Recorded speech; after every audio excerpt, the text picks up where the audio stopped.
"Dad, you just don't understand modern business.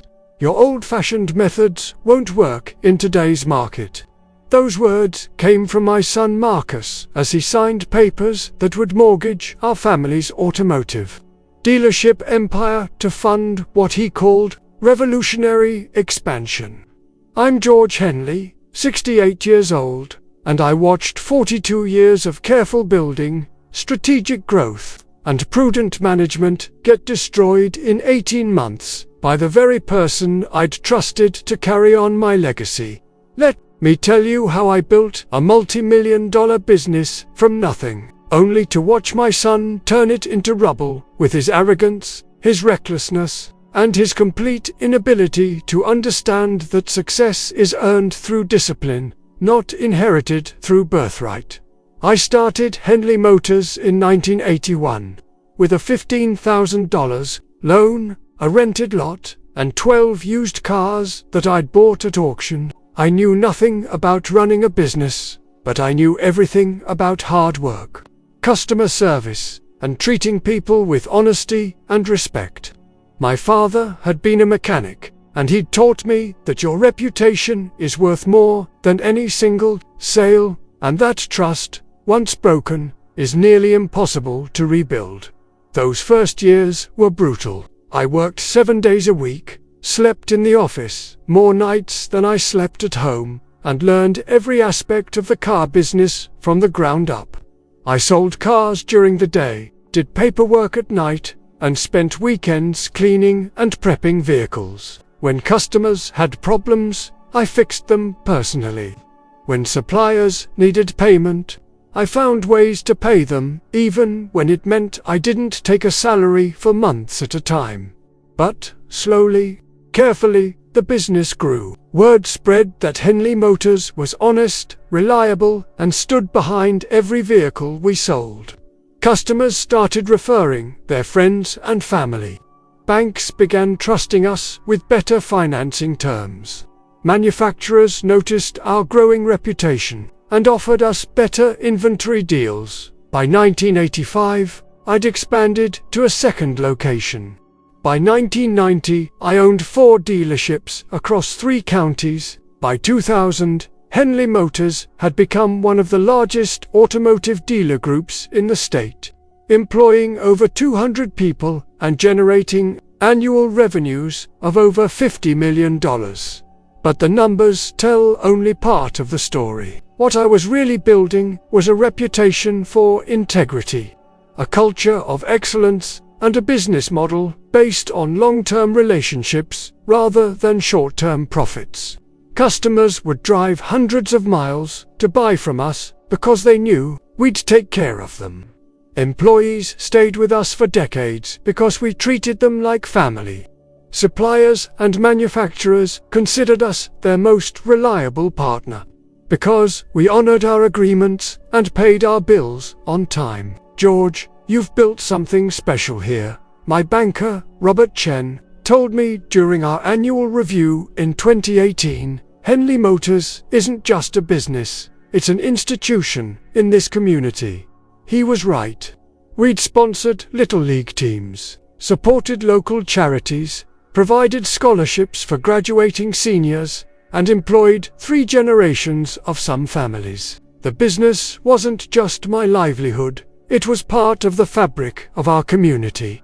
Throughout those building years, my son Marcus grew up around the dealerships. He spent summers washing cars, organizing parts, and learning the business from the ground up. I was proud when he showed interest in the family enterprise. And I was even prouder when he graduated from business school with an MBA and announced that he wanted to join the company full-time. "Dad, I want to help take Henley Motors to the next level," Marcus said when he returned from college in 2015. "There are opportunities for growth and modernization that could make us even more successful." I was thrilled. Marcus was smart, educated, and full of energy and ideas. More importantly, he was my son, and the thought of building something together that he could eventually lead filled me with excitement and pride. I started Marcus in sales, wanting him to understand our customers and learn how we'd built our reputation for integrity and service. He was good at it, charming, knowledgeable, and able to connect with people in ways that resulted in sales and satisfied customers. After 2 years in sales, I promoted him to sales manager, then finance manager, then general manager of our flagship location. At each step, Marcus proved himself capable and committed, and I felt confident that he was ready for increasing levels of responsibility. In 2020, when I turned 65, I made the decision to begin transitioning leadership of the company to Marcus. I remained as chairman and majority owner, but Marcus became CEO and took over day-to-day operations of all 4 dealerships. "Son, this business has been my life's work," I told him during the transition ceremony. "But more than that, it's your inheritance and your opportunity to build something even greater. I trust you to honor what we've built while taking us to new heights. Dad, I won't let you down. I promise you that Henley Motors will be even more successful under my leadership." For the first year, everything seemed fine. Marcus maintained our established policies, kept our key employees happy, and continued the customer service standards that had made us successful. Revenue remained strong, and our reputation in the community stayed solid. But gradually, I began noticing changes that concerned me. Marcus started bringing in outside consultants, who talked about disrupting the traditional automotive retail model and leveraging technology to capture market share. These consultants were expensive, and their recommendations always seemed to involve dramatic changes to systems that had been working successfully for decades. "Dad, we need to modernize our approach," Marcus explained when I questioned the consulting fees. "The car business is changing rapidly, and if we don't adapt, we'll get left behind." He hired a new CFO, a young woman named Jessica, who'd worked for a tech startup and had no experience in automotive retail. Jessica immediately began pushing for what she called aggressive growth strategies and optimized profit maximization. "Mr. Henley," Jessica told me during one of our monthly meetings, "your business model has been successful, but it's also conservative. There are opportunities to dramatically increase profitability by modernizing your operations and expanding your market reach." I was skeptical, but Marcus was enthusiastic about Jessica's proposals, and I didn't want to undermine his authority as CEO. After all, he had an MBA and access to modern business training that I'd never had. Maybe they were right that my old-fashioned methods needed updating, that the first major change was in our sales approach. Marcus and Jessica implemented what they called dynamic pricing strategies and profit optimization protocols. What this meant in practice was that we stopped offering the honest, straightforward pricing that had built our reputation, and started using high-pressure tactics and complicated financing structures designed to maximize profit per sale rather than customer satisfaction. "Dad, we're leaving money on the table with your old pricing model," Marcus explained. "These new strategies can increase our per-unit profit by 30 to 40%. Marcus, our pricing model built customer loyalty. People trust us because they know we're fair and honest. Trust is nice, Dad, but we're running a business, not a charity. If customers are willing to pay more, we should charge more." The next change was in our inventory management. Instead of the careful, conservative approach I'd always used, stocking vehicles we knew we could sell and maintaining relationships with reliable suppliers. Marcus and Jessica implemented an aggressive expansion strategy that involved borrowing heavily to dramatically increase our inventory and expand into luxury vehicle lines we'd never sold before. "We're going to become a destination dealership," Marcus announced. "People will drive from other states to see our selection, and take advantage of our premium offerings. Son, we've always been successful by understanding our local market and serving our community's needs.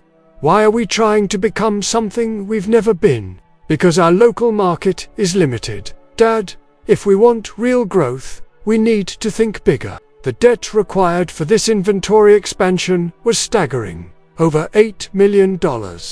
In new loans, secured against the dealerships and our reputation.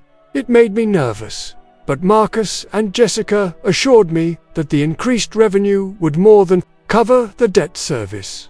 But the most concerning change was in our company culture. Marcus began replacing long-time employees with younger people who he said were more adaptable to change and aligned with our new vision. Some of these employees had been with us for 15 or 20 years, and they'd been instrumental in building our reputation for customer service and community involvement. Dad, we need people who can execute our new strategies, Marcus explained when I questioned these personnel changes. The old guard is resistant to change, and that's holding us back.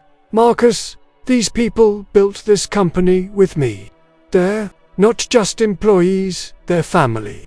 Family doesn't pay the bills, Dad, results do. Within 6 months of implementing these changes, I started seeing problems that terrified me. Customer complaints increased dramatically.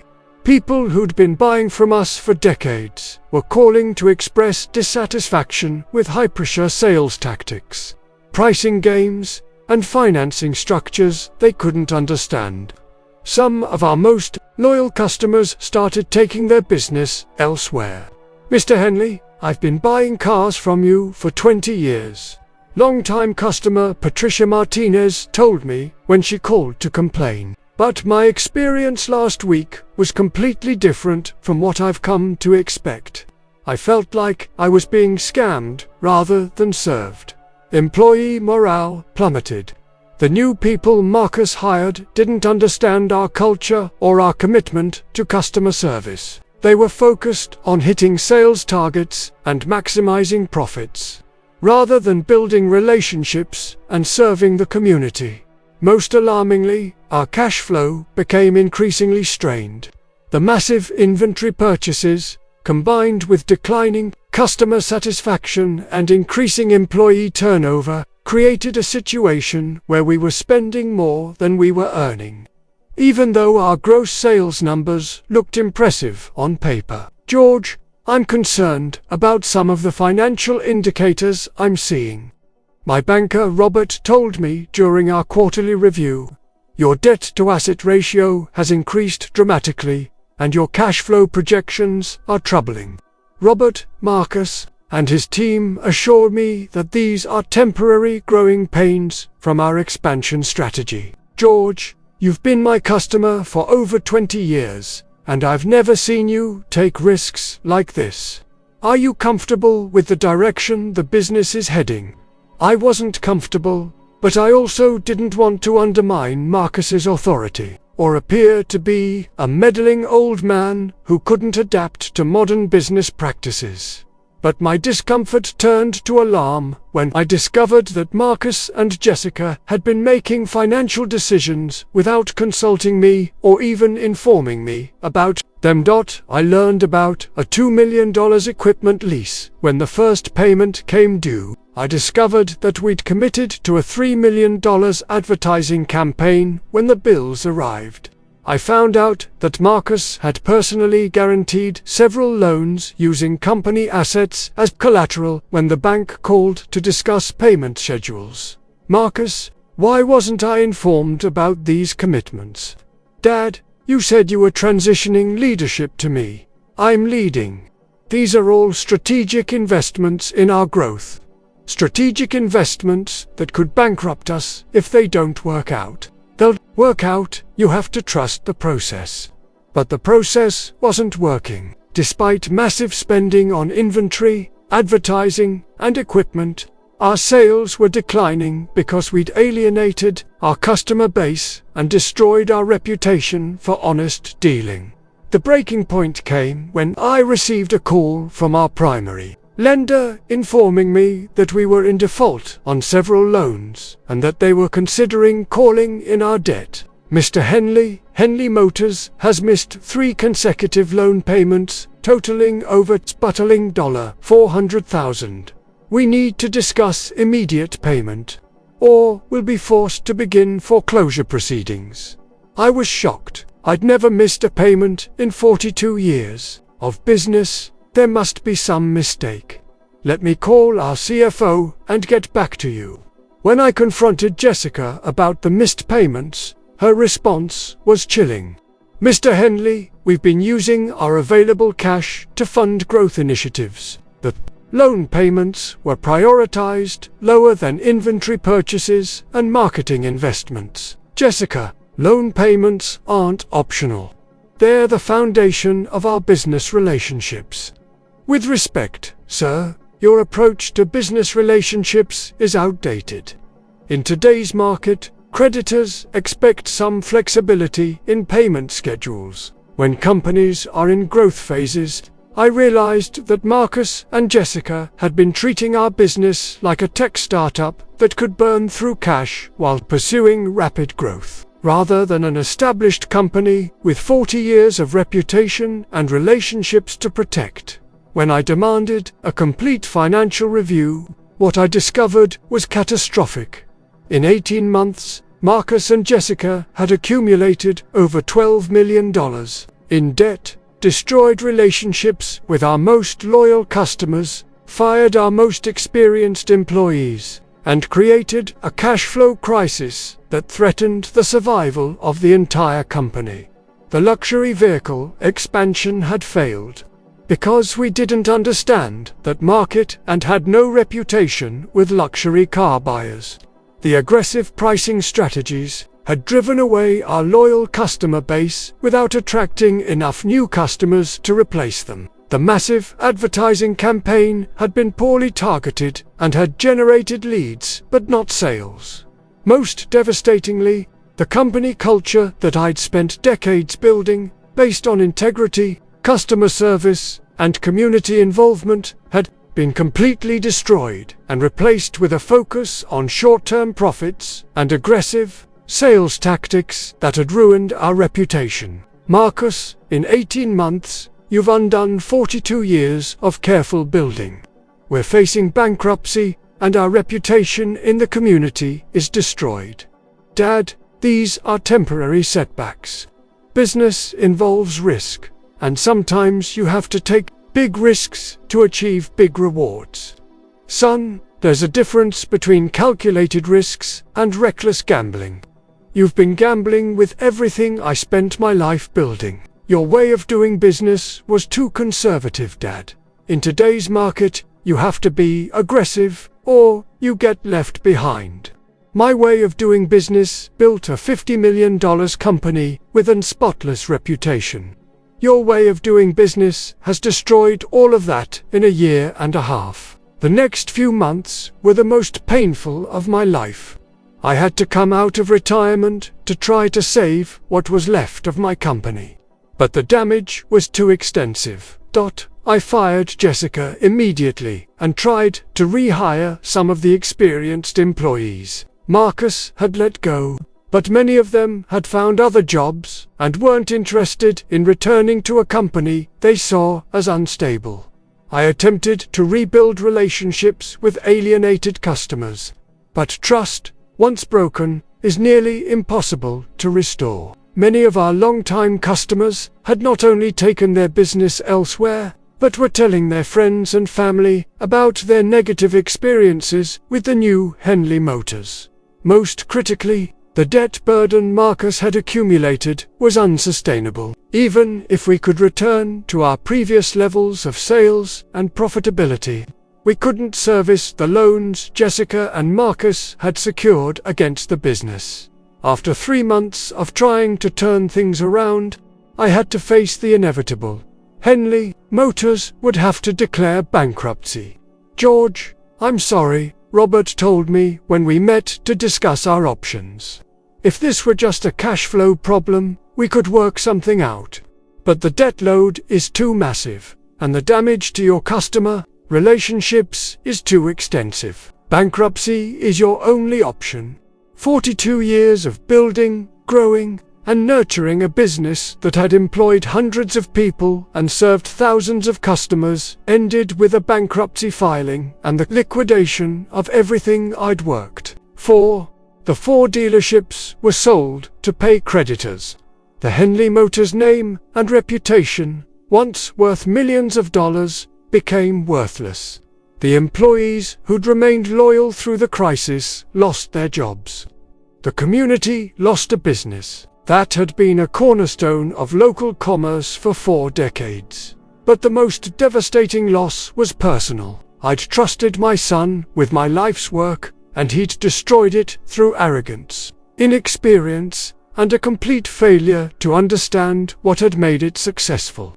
"Dad, I'm sorry things didn't work out," Marcus said when the bankruptcy was finalized. "But I still think our strategy was sound. We just needed more time for the market to respond." Even after the complete collapse of the business, Marcus couldn't acknowledge that his approach had been fundamentally flawed. He blamed market conditions, timing, bad luck, everything except his own decisions. "Marcus, the market didn't destroy Henley Motors. You did. You destroyed it by abandoning everything that made it successful and replacing it with strategies that were completely inappropriate for our business." "Dad, you're upset, and I understand that. But if you could see past your emotional attachment to the old ways of doing things, you'd realize that our approach was innovative and forward-thinking." That conversation made me realize that Marcus hadn't just destroyed my business. He'd revealed something about himself that broke my heart. He was someone who could fail completely and catastrophically while still believing he was right. Someone who could destroy other people's life work while maintaining absolute confidence in his own judgment. The aftermath was brutal. At 68 years old, I found myself financially devastated, professionally humiliated, and personally heartbroken. The business that had defined my identity and provided my sense of purpose was gone. And the son I'd trusted to carry on my legacy had proven himself unworthy of that trust. But perhaps even more painful was watching the broader impact of Marcus's failure. The 200 people who'd lost their jobs when we went bankrupt weren't just employees, they were friends, neighbors, people whose families I'd watched grow up. Some of them had worked for us for decades and had expected to retire with the company. "Mr. Henley, I don't blame you for what happened," my former service manager, Tom Bradley, told me when we ran into each other at the grocery store. "I know you didn't want this. But I'm 58 years old, and I don't know how I'm going to find another job that provides the same security I had with you. The community also lost something irreplaceable. Henley Motors had been more than just a car dealership. We'd been a community partner, a local institution, a business that cared about more than just profit. The companies that bought our locations were national chains with no connection to our community and no commitment to anything beyond extracting maximum profit from their investments. 4 months after the bankruptcy, I struggled with depression, anger, and a sense of profound loss that went beyond just financial devastation. I'd lost my identity, my purpose, and my faith in my own judgment. If I could be so wrong about my son's ability to lead the business, what else had I been wrong about? But gradually, with help from my wife, Ellen, and some close friends, I began to process what had happened and extract some meaning from the catastrophe. "George, you didn't fail," Ellen told me during one of my darkest moments. "You built something remarkable that provided good jobs and excellent service for 4 decades. The fact that Marcus destroyed it doesn't diminish what you accomplished. But I chose to trust him with it. I made the decision to hand over control to someone who wasn't ready for it. You made that decision based on love and hope and a belief that your son had learned from your example. Those aren't character flaws. They're the qualities that made you a good father and a good businessman. My friend Robert Chen, the banker who'd watched my business grow and fail, offered a different perspective. George, what happened to Henley Motors is a tragedy, but it's not unusual. Many family businesses fail when they're transitioned to the next generation. The problem isn't that the founders are poor judges of character. It's that business success requires specific skills and temperament that aren't automatically inherited. But I should have seen that Marcus wasn't ready. I should have protected what I'd built. Maybe Marcus needed the opportunity to try and fail so he could learn what you learned through decades of experience. The cost was high, but the lesson was real. Dr. Sarah Martinez, a family therapist Ellen and I started seeing together, helped me understand the psychological dynamics that had contributed to the disaster.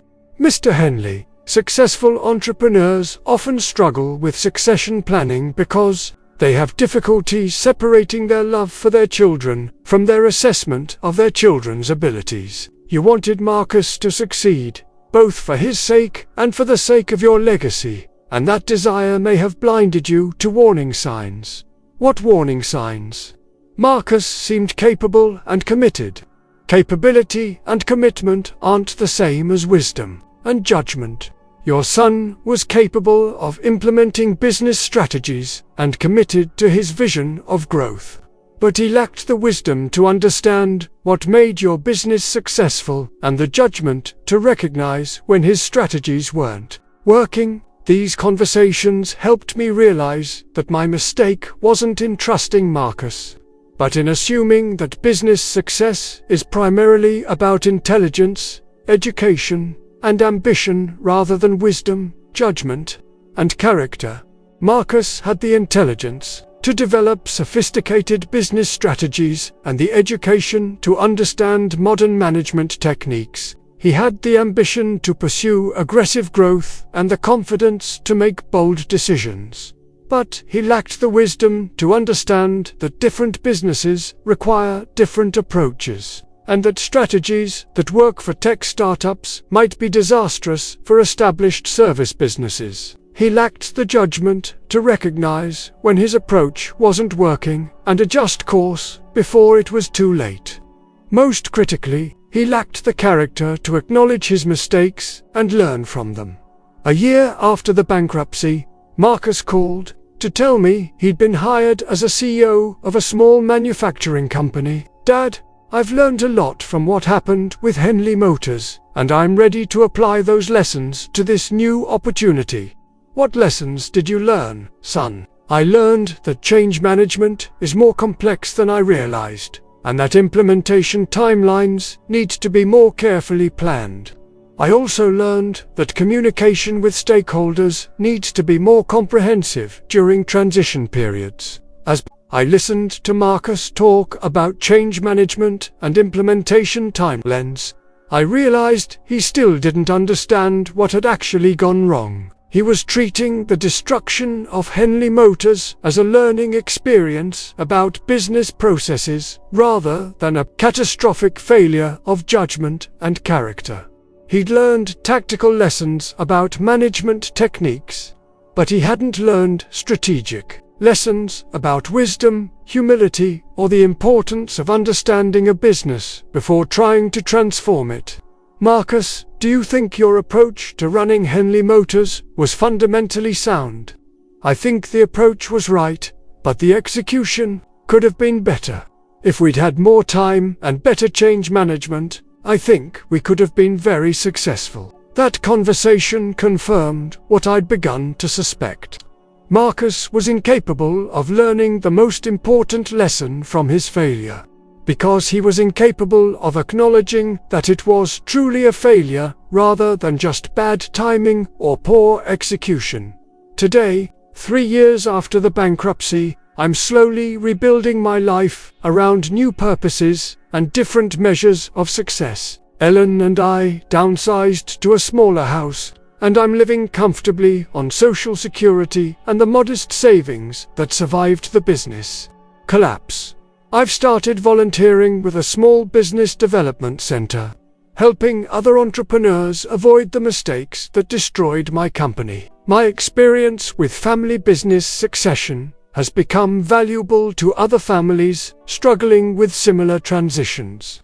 Mr. Henley, your story is a warning that could save other family businesses, the center director told me.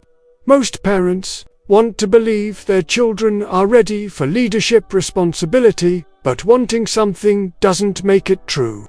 I've also become involved with a support group for parents whose adult children have disappointed them in profound ways. The group includes parents whose children have struggled with addiction, criminal behavior, or simply made life choices that destroyed family relationships or family businesses.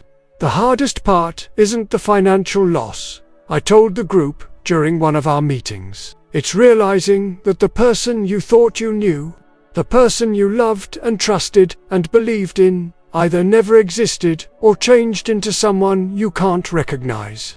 How do you reconcile still loving someone who destroyed everything you worked for? Asked Maria, whose daughter had embezzled money from the family restaurant. I think you learn to separate love from trust, and disappointment from hatred. I still love Marcus because he's my son, but I don't trust his judgment because he's proven it's unreliable. I'm deeply disappointed in his choices, but I don't hate him because hatred would hurt me more than it would hurt him. Marcus and I have minimal contact now. He calls occasionally to update me on his career and his family, but we don't discuss Henley Motors or what happened. I think he genuinely believes that time will vindicate his approach and prove that he was ahead of his time rather than wrong about fundamental business principles. I hope he's successful in his new position, both for his sake and for the sake of the people who work for him. But I also hope he eventually develops the wisdom and humility that he lacked when he destroyed my life's work. The empire I built is gone, and it's never coming back. But the skills, knowledge, and relationships that allowed me to build it are still intact. And I'm using them in different ways to help other people avoid the mistakes that cost me everything. I can't rebuild Henley Motors, but I can help other business owners understand the difference between growth and expansion, between innovation and abandonment of proven principles, between confidence and arrogance. Most importantly, I can help other parents understand that loving your children doesn't mean trusting them with responsibilities they're not ready for, and that preparing them for success means teaching them wisdom and humility, not just ambition and confidence. The empire I built was destroyed by my son, but the lessons I learned from building it and from watching it be destroyed are more valuable than the business itself ever was. Sometimes the most important legacy you can leave isn't a successful business, but the wisdom to help others avoid the failures that destroyed your own. Have you ever trusted someone with something precious and watched them destroy it? How do you balance faith in your children's abilities with realistic assessment of their readiness for responsibility? Share your thoughts in the comments below. Sometimes the most painful lessons are the most valuable ones, both for us and for the people who can learn from our experiences. If this story made you think about family businesses, succession planning, and the difference between confidence and competence, please subscribe for more stories about business, family, and the complex relationships between success and wisdom. From what city are you watching today?